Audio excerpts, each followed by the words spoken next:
कक्षा 11 के सभी छात्रों को सुप्रभात। आज जो है आप हिंदी में आपके पास जो पाठ्य पुस्तक है संस्कृत प्रबोधिनी, उसमें आप लोग पहला पाठ जो है उसका अध्ययन करेंगे। और ये जो पाठ है आपको वो जो आप लोगों ने पद्य पढ़ा है उसी के बीच से कॉपी का आधा भाग करके उसमें एक काम करना है। तो जो पद्य वाला काम आपने किया है जिसमें अपने मीराबाई तक आप लोगों ने कल पढ़ लिया था, उसी के कॉपी का आधा भाग करके उसको आप लोगों ने इसका काम करना है। तो इसमें आप सबसे पहले देखेंगे कि भोजनम कुरु, ये पाठ जो है भोजनम कुरु मतलब भोजन करो। ये पाठ जो है ये वार्तालाप पर आधारित है, संभाषण पर आधारित है। और वार्तालाप आप जानते हैं कि जिसमें संवाद किया जाता है, एक दूसरे से बातचीत कैसे की जाती है, ये इसमें बताया जा रहा है। आपको पता है कि आपने वार्तालाप कक्षा 10 में आपने वार्तालाप पढ़ा है और उसमें बताया गया है कि वार्तालाप के लिए 2 या 2 से अधिक व्यक्ति हो सकते हैं और उसमें आप लोग पहले एक व्यक्ति अपनी बात रखेगा, दूसरा व्यक्ति उसका उत्तर देगा। तो ये इस पाठ में इसी प्रकार से भोजनम कुरु भोजन करो, इसमें माता और उसकी जो बेटियां हैं उनके बीच में संवाद है और ये संवाद आप इसमें देखेंगे। किसी भी भाषा के माध्यम से संभाषण करते समय चाहिए नहीं, बस, हो गया, धन्यवाद, स्वागत आदि शब्दों का प्रयोग नितांत आवश्यक है।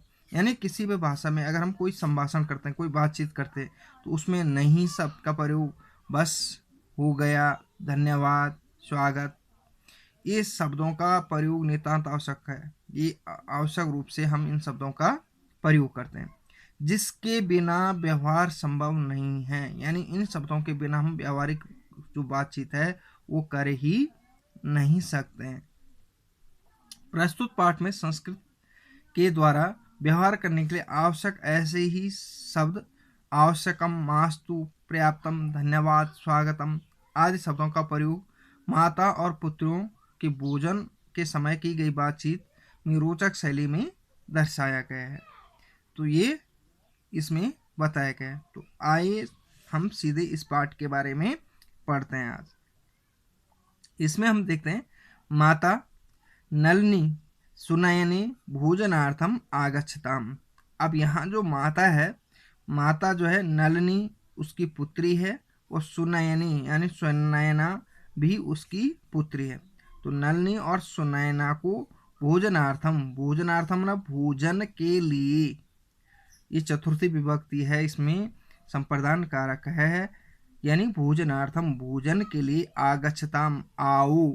अब आप देख रहे हैं आगच्छताम मतलब आदेश लोट लकार दिया गया है। तो यहाँ पर तो है जो है प्रथम पुरुष द्विवचन है, जैसे आगच्छत, आगच्छताम, आगच्छन, इसमें इस प्रकार से प्रथम पुरुष का द्विवचन है। तो यहाँ 2 के लिए प्रयोग किया गया, इसलिए यहाँ पर द्विवचन आया है संस्कृत में। तो ये आप यहाँ पर ध्यान रखेंगे। अब जब माता ने नलिनी और सुनैना को भोजन के लिए बुलाया तो फिर नलिनी उत्तर दे रही है माता अद्य भोजने किम किम अस्ति। फिर नलिनी ने माता से कहा, माता, ये संबोधन का चिन्ह दिखाई दे रहा होगा आपको यहाँ पर।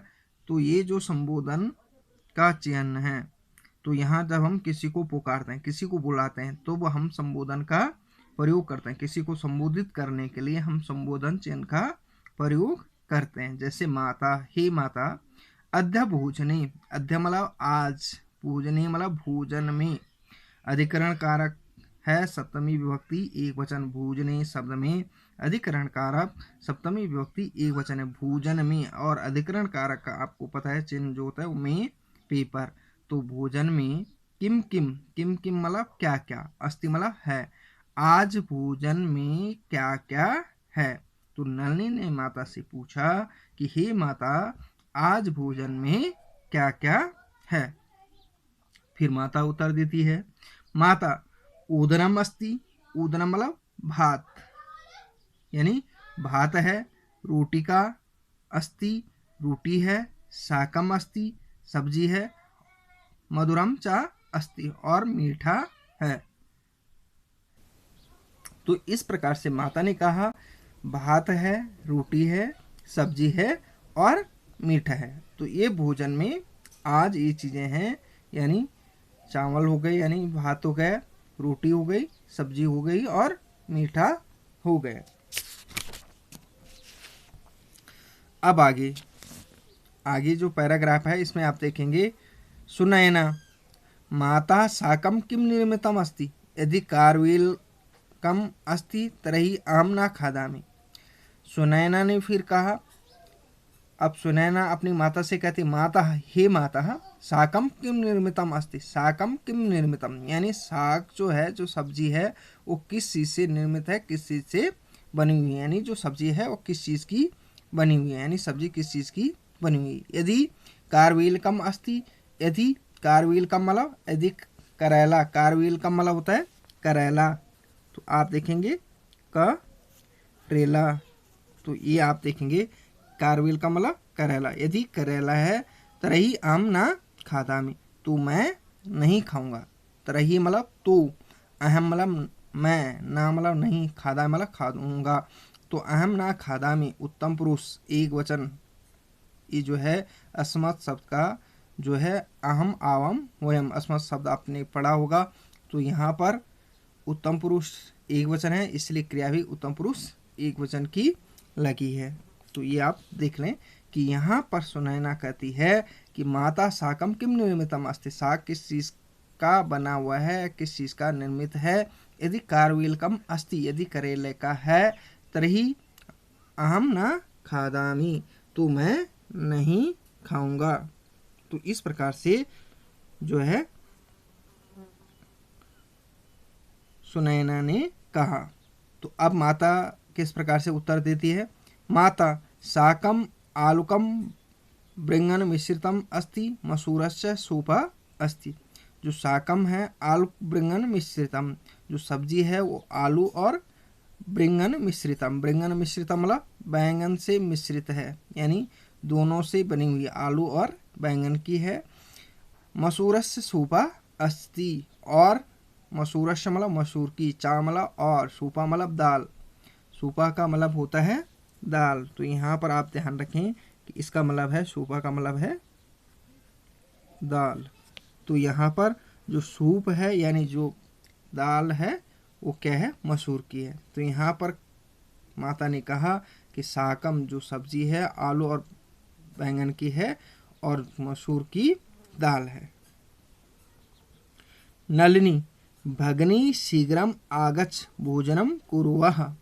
अब नलिनी सुनैना से कहती है, अपनी जो बहन है, नलिनी की जो बहन सुनैना है वो उससे कहती है भगनी, भगनी मतलब बहन, शीघ्र मतलब जल्दी, आगस मतलब आओ, भोजनम कुरुवा भोजन करते हैं। तो इस प्रकार से नलिनी सुनैना से कहती है, हे बहन शीघ्र आओ भोजन करते हैं। सुनैना माता भोजन पारवेश्यतु, फिर माता सुनैना कह रही है कि माता भोजन पारवेश्यतु, हे माता भोजन पारवेश्यतु यानी परोसें, यानी इस प्रकार से सुनैना ने कहा है कि हे माता भोजन परोसें। माता नलिनी किम आवश्यकम, अब माता कहती नलिनी किम आवश्यकम यानी किस चीज़ की आवश्यकता है। नलिनी किंचित शाकम ददातु यतो महम आलुकस्य शाकम बहु रुचति। अब नलिनी कहती है किंचित शाकम, किंचित मतलब कुछ, शाकम मतलब सब्जी, ददातु मतलब दो, यानी कुछ सब्जी दो, यतो ही महाम आलुकस्य शाकम बहु रुचति, इस प्रकार से जैसे कि मुझे आलुकस्य, आलुकस्य मतलब आलू का, शाकम मतलब सब्जी, बहु मतलब अत्यधिक, रुचते मतलब अच्छी लगती है, मुझे जो है आलू की सब्जी अत्यधिक अच्छी लगती है, इस प्रकार से नलिनी ने कहा। तो यहाँ तक आपने देख लिया है। फिर अब यहाँ जो माता है, स्वीकरोतु सुनैने तुभ्यम किम रोचते, अब जो है यहाँ पर जो है माता कह रही है कि स्वीकरोतु स्वीकार करें, सुनैने तुभ्यम किम रोचते। माता ने फिर सुनैना से पूछा, सुनैने ने यानी सुनैना, तुभ्यम मतलब तुम्हें, किम मतलब रोचते क्या अच्छा लगता है। सुनैना महम महम ब्रंगनम ना रोचते, माता महम ब्रंगनम ना रोचते, हे माता मुझे ब्रंगनम अर्थात बैंगन अच्छा नहीं लगता है। तो अतः सूपम ददातु, इसलिए क्या है सूपम ददातु, यानी सूपम मतलब दाल दो। तो यहाँ पर तक आप देख लेंगे, इससे आगे जो है आपको आगे बताया जाएगा। तो ये आप यहाँ तक समझ गए होंगे।